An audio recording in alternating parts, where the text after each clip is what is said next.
Browder's only been on the job since November, in a position that sat vacant for years. The college only interviewed one person for the job, Browder, leaving some to wonder whether the job was created for him. I asked the school spokesperson about that last September. Was this position created just for Dr. Browder? Yeah.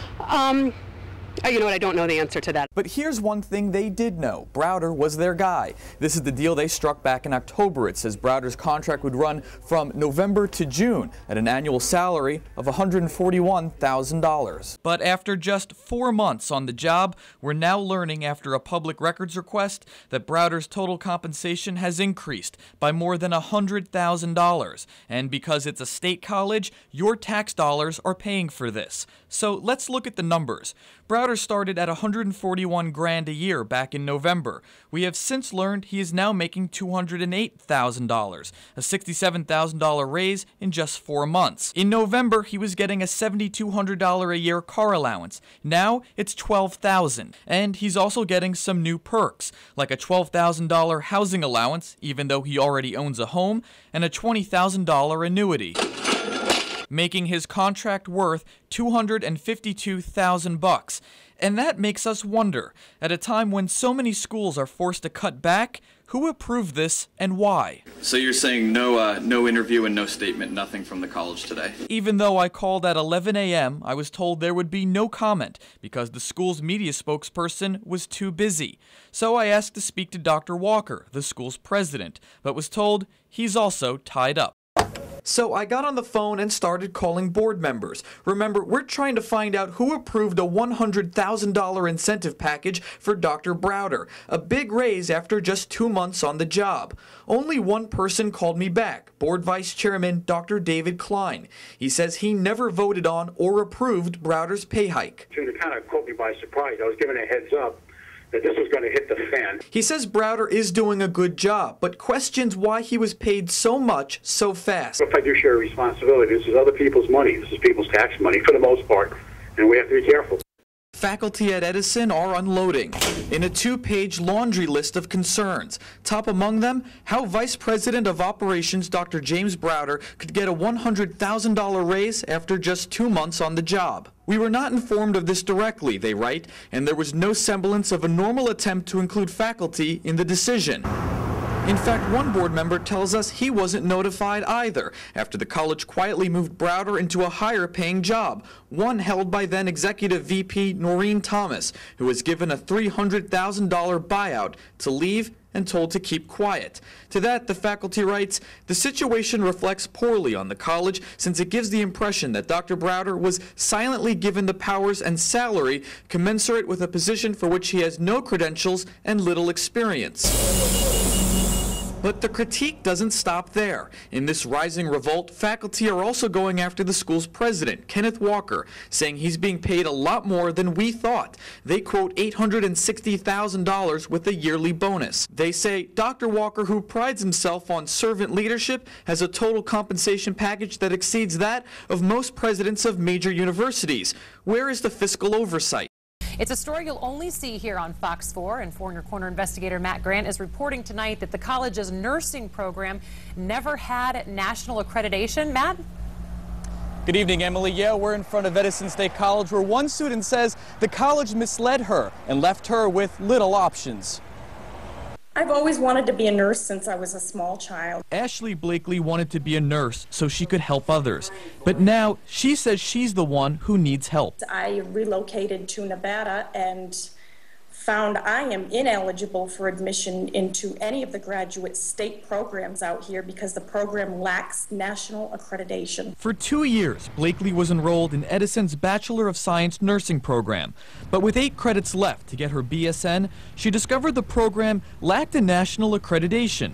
Blakely says 5 grad schools turned her down because they did not recognize Edison's nursing program. It will cost me upwards of $50,000 to complete it the right way. It took an enormous amount of invested time to work to succeed in this program, and it's all wasted. On top of that, she says the school misled her at orientation. They absolutely stood there and said, yes, we are accredited. They lied and they deceived us all. They should have been honest. In a statement, the college tells me they've been made aware of these concerns and are looking into the matter.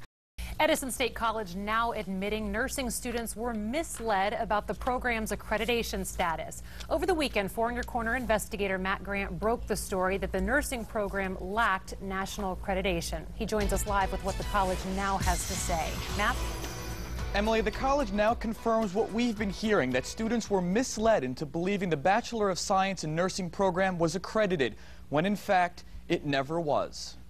When Ashley Blakely enrolled in Edison's nursing program 2 years ago, her class was assured one thing. They absolutely stood there and said, yes, we are accredited. The problem, a top Edison official confirms, their Bachelor of Science in Nursing program was never accredited, and Edison officials now confirm students were misled, telling us, quote, "We have become aware that nursing students have been given inaccurate information with regards to our accreditation status for our 4-year BSN program."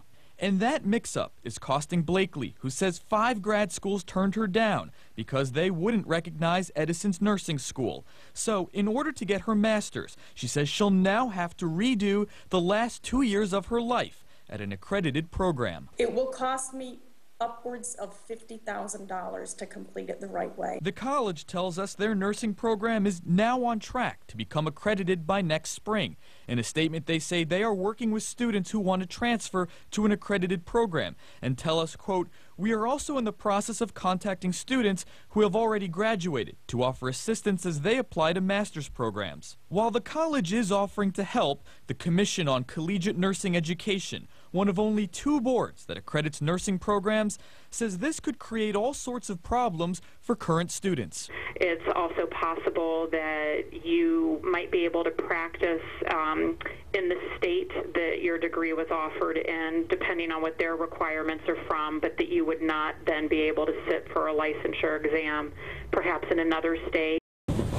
It's the first day back to school, but Jean Drake is already thinking about graduation and the possibility she'll have to delay it. It is very concerning because if I graduate and can't get into a master's program, I don't have the money to go back and redo this program. A program that, as we discovered, lacks accreditation. One student telling us via Skype she can't get into any graduate program out of state because they won't recognize Edison's nursing school. It took an enormous amount of invested time to work to succeed in this program, and it's all wasted. Edison's Vice President of Academic Affairs, Steve Atkins, confirms the nursing school's lack of accreditation will hurt students applying to grad schools in and out of state. Is this acceptable?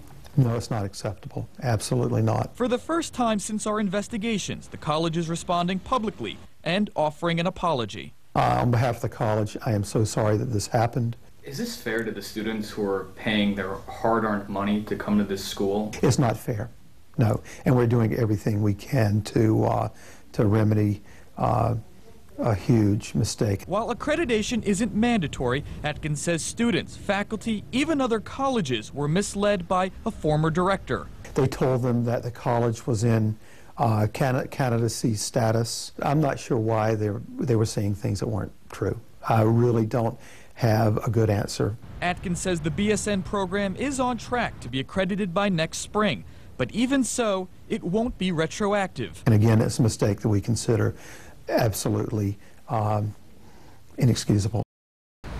We're on Edison's campus looking for this man, Dr. Kenneth Walker, because of something he told us last week. If a student says that, that he or she has sought admission to a master's degree program, we would like to see a copy of the rejection letter. Well, we've got that documentation. Former nursing student Ashley Blakely sending us emails from 2 grad schools that rejected her because they won't recognize Edison's BSN nursing program. It took an enormous amount of invested time to work to succeed in this program, and it's all wasted. Wasted because, as we first exposed, the BSN program was never accredited, a key requirement for many grad schools. Take a look. In this email to the University of Nevada, Reno, Blakely writes, "So I am correct in understanding that my regionally accredited BSN degree does not meet the admission requirements. The university's response? Yes, that is correct. I'm sorry that we are unable to accept your regional accreditation." Last week, Walker told us he wasn't aware of any nursing students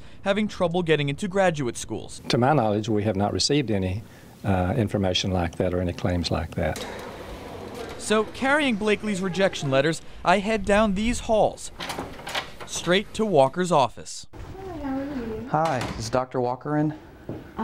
He's not available right now. Okay, well, just want to drop off this letter on behalf of Ashley Blakely and Fox 4. It's a couple rejection letters that she got from graduate schools she can't get into because they won't accept Edison's nursing program. And with that stamp, Walker's secretary promised to pass on those letters, a message Blakely hopes Walker gets.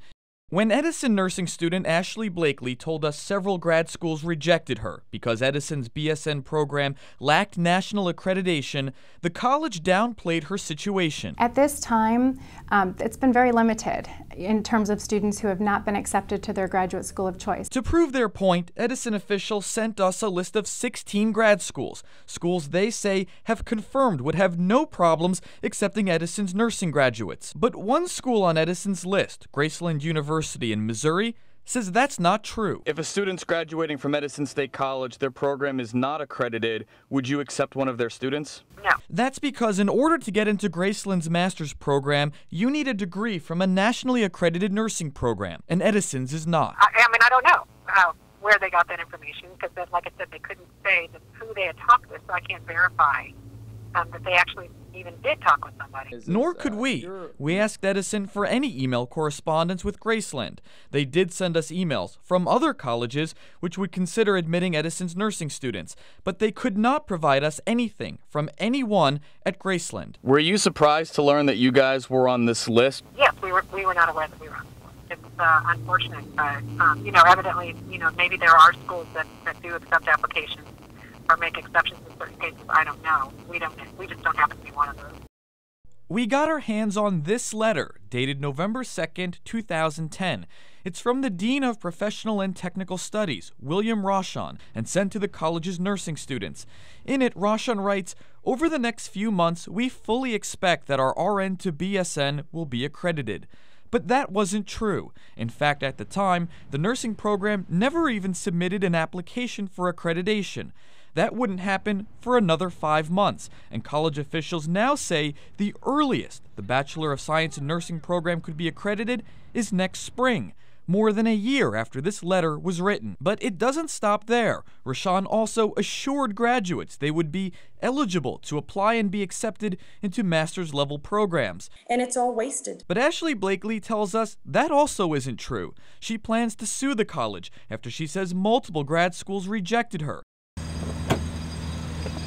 Elaine Young is one of 700 students on Edison State's Hendry Glades campus, operating out of this converted Christian school in LaBelle. She knows her academic subjects, but when the subject turns to who's running the campus... Did you know about this? No, I did not until you told me. Edison administrators informed faculty just this week that Bill Rochon is now the interim dean in LaBelle, even though the college is still investigating him for his role in an illegal course-swapping scandal to boost graduation rates. Rochon had been on paid suspension for the past 6 weeks when the school suddenly put him in charge of this campus. It's not acceptable. He should not be acting as any interim dean or any dean at all. Even though you pay Rochon's $120,000 salary, the college won't say why he was brought back, only saying they won't comment on personnel matters and telling us simply, "We are happy to have Dean Rochon at the Hendry Glades Center."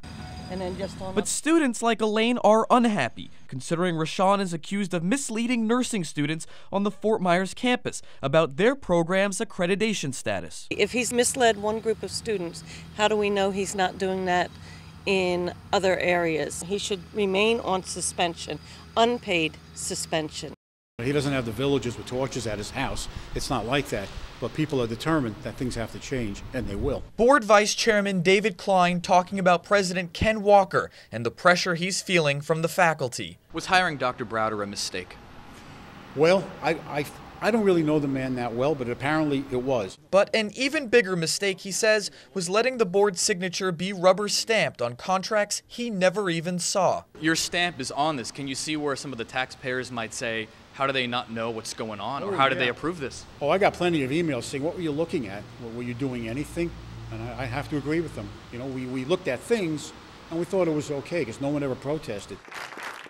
But they are protesting now. Faculty furious over high-priced salaries, something Klein says needs to be investigated. Not just salaries. I want to know every dollar's going where it is. Next time somebody's hired for $250,000 or whatever, we need to know that. And Klein says moving forward, the board needs to be more hands-on. What do you say to people who say the Board of Trustees is just too complacent and they're not doing enough oversight? I would say I'm going to have to agree. Dr. David Klein resigned at the height of our investigation several months ago, and Edison's recent admission that students were allowed to take easier classes just to pump up the school's graduation rate doesn't surprise him. David Klein's backyard garden is a far cry from the thorny scandal he faced on the Board of Trustees. New allegations that students are getting degrees that they haven't earned. When you start hearing about degrees that are just being ground out, then you start to worry. That was back in March. 4 months later, Edison administrators admit the illegal course swapping took place to boost graduation rates. It's just another slap, another black eye that's going to have to be fixed. As vice chair, Klein was second in command on the board overseeing Edison. So where was the oversight? Could you understand why people might think you guys are at the top and so disconnected from what's going on with the rest of the college? And I think disconnected is a proper word, and I think that it's going to have to be reconnected. Klein admits he should have asked more questions and paid better attention. I just went to the meetings, I raised my hand, I said, yes, yes, I, and I would leave and go back to my day job. The job's going to have to be more of a job than just some fun you have every month. 7 months before Edison State College made its course swapping scandal public, the college was warned by a top official. So why did it take so long for action to be taken? 4 in Your Corner's Matt Grant live in the newsroom tonight to break down the timeline for us. Matt? Amy, here it is. This is the memo Vice President of Academic Affairs Steve Atkins sent to Dr. James Browder on December 2nd. In it, he blows the whistle on rampant course swapping, warning the college is letting students take easier classes like theater and photography instead of banking and accounting, just so they'd be able to graduate. In the letter, Atkins calls this practice blatant and egregious and illegal, calling it clear violations of the college's accreditation SACs and Florida statutes. So how come it took them 7 months to tell you there was a problem? Well, the college says they started investigating the next day. By January, they changed their course swapping policies. And in March, they notified the group which handles the college's accreditations and were told this needs to be straightened out by this fall. But we still don't know why it took so long for the college to tell you, the taxpayers, there was a problem. Inside the building, bearing Dr. Walker's name, faculty members from all 3 campuses demanded his resignation. We cannot function like this any longer. I mean, nothing is working. We are paralyzed. Paralyzed after Walker asked the Board of Trustees to fire Vice President of Academic Affairs Steve Atkins for insubordination. I think faculty stand by Dr. Atkins 100%. Dr. Atkins did what he had to do because he saw violations that needed to be reported. Faculty members say the move to fire Atkins was the final straw. With the VP slot now in limbo and the college's on-site accreditation a few weeks away, faculty unanimously voted to send Walker a message. The faculty of Edison State College today demands the immediate resignation of the district president so that the process of rebuilding integrity and distinction of this great institution can begin. All those in favor? We wanted to make a statement that we think we need a change and we need to move on. We wanted to know what Dr. Walker had to say. Okay, so no statement or response from the college? But a college spokesperson declined to comment and told us Walker would not be available for an interview. Tonight, Edison State College's reputation in the hands of a special group that's now on campus. That group is with an organization that may sound unfamiliar to you, the Southern Association of Colleges and Schools, or SACS for short. And keeping its SACS accreditation is crucial to the school's future. 4 in Your Corner's Matt Grant asking the group's vice president how Edison's string of scandals might affect the outcome. Given the chaos that surrounds the college right now, is their reaccreditation in jeopardy? I can't answer that. Uncertainty about the future of Edison, which is still reeling from nonstop scandals. The Commission on Colleges is very aware of all the issues. Issues like misleading nursing students, inaccurately telling them in this letter their program was about to be accredited. It never was. And that appears to violate a major SACS requirement, which says recruitment materials and presentations must accurately represent the institution's practices and policies. Is the nursing accreditation scandal going to weigh in on any of your decisions? There are principles that relate to recruitment materials, and they look at all of that as a totality. Another SACS requirement is proof the school is operating with integrity. Based on what you know about the nursing accreditation scandal, does that jibe with the integrity principle? I can't comment on that. Changing faces at a college in crisis. The governor making immediate replacements on the Edison Board of Trustees, appointing Brian Chapman Jr. of Cape Coral, Marjorie Starnes Bellotti of Fort Myers, Eddie Webb III of Punta Gorda, and FGCU professor Pamela C. of Port Charlotte. She's been talking exclusively with 4 in Your Corner's Matt Grant. Matt? Patrick, as soon as this broke, I got Pamela C. on the phone, and she told me it's time to hold the college president, Ken Walker, accountable for the school scandals. If I were his professor and I was looking at him for his administrative skills in an administrative class, he'd be somewhere hovering at a D. I asked if a D is acceptable for the school's top administrator. If your major is administration, no.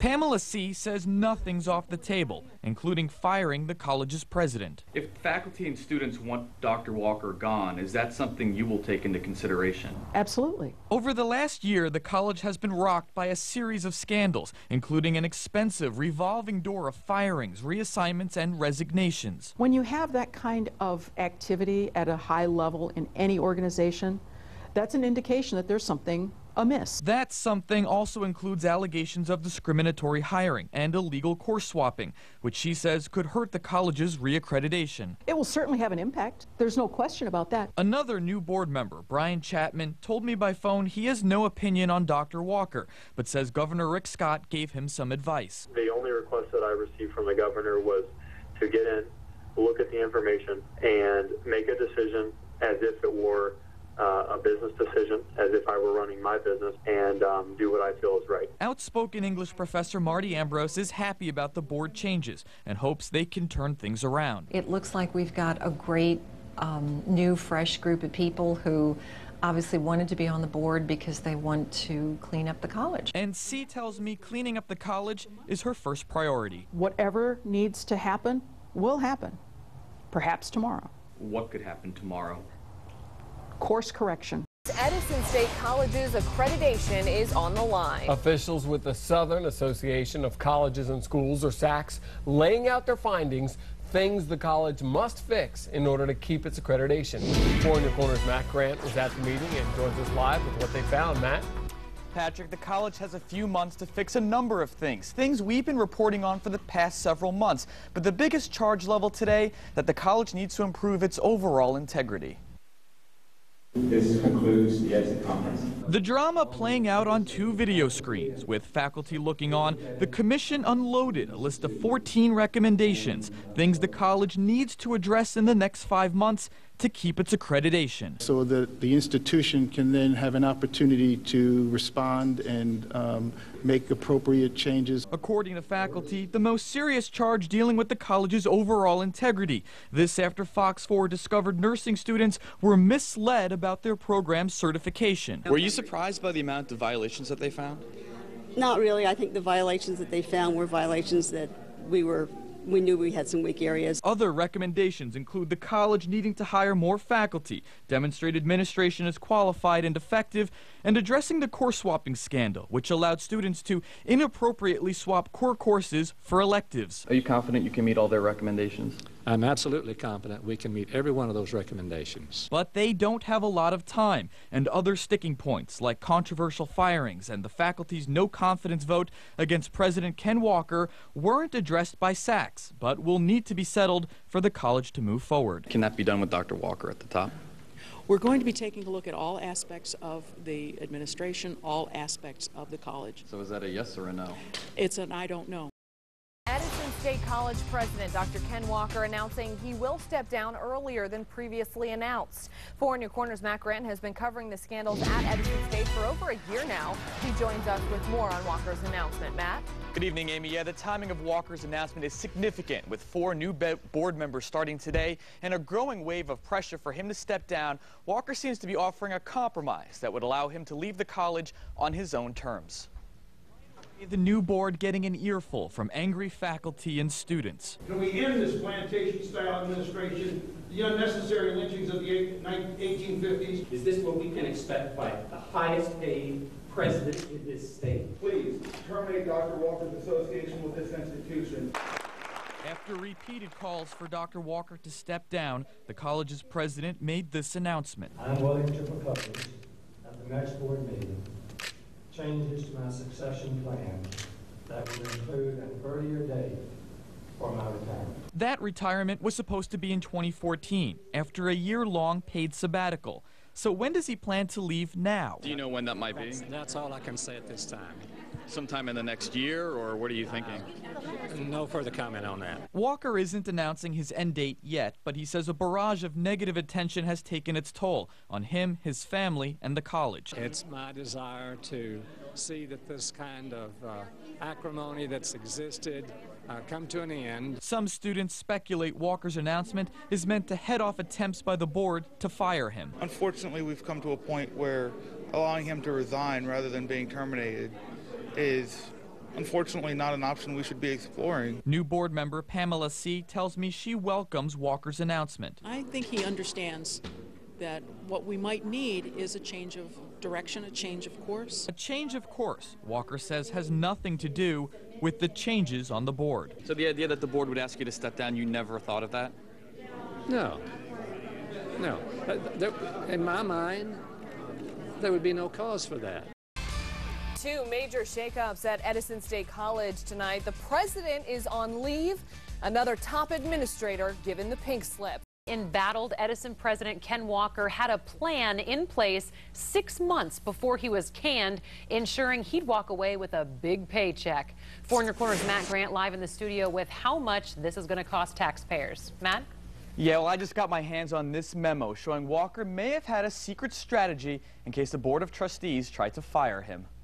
Voluntary reduction. To cut back protest over his high-priced payday, Dr. Ken Walker offered to take a voluntary pay cut back in June, a nearly $180,000 concession. But according to this memo we obtained, that pay cut came with strings attached. When I saw that memo, I thought, you've got to be kidding. 2 days before Walker announced his salary reduction, he sent this memo, dated June 15th, to the college's VP of Financial Services, saying, quote, an involuntary termination of employment will result in the restoration and payment of any wage reductions. Meaning, if Walker was ever fired, that voluntary pay cut he took would be invalid. This was to be a reduction in his pay, and that this money was supposed to come back into what should have been the general fund. And reading the memo, that's not it. That's not it at all. What do you make of that? I mean, what do you think? What do I think of that? I am appalled. The locks on Dr. Walker's office have been changed, and this week the college hired a professional moving company to box up his belongings, a sign they're moving on without him, but that could come with a big bill for taxpayers. The college is preparing for a legal showdown, hiring law firm Fowler & White to prove Dr. Ken Walker deserves to be fired. Thank you very much for this opportunity to come in and help serve. The firm's contract won't exceed $20,000, but the idea of a lengthy, drawn-out legal battle has some board members nervous and sparking talk of buying him out. Do we pay the lawyers or do we pay Dr. Walker? And that's really what it boils down to. So how much will he get? Well, a college spokesperson says she doesn't know what it would cost you to pay out Walker. But with an $832,000 compensation package and 2 years left, Walker could be walking away with as much as $1.6 million. What we have to do is do an absolute cost-benefit analysis. Litigation is costly. While the college has to navigate negotiations with their past president, they still have to look for a new one and figure out their salary. Fair to say it would be less than the previous one? I don't. That's something that the board's going to decide. So thank you for that question. The college will hire a search firm early next year to find its next president. Board member Pamela C. says she wants someone who's in it for the right reasons. They might see that we've had a president who was making $838,000 a year and might want the same. Well, we don't want them. What she does want is a new president in place by next fall. Oh, it is ambitious. There's no question about it. Can it be done? Of course it can.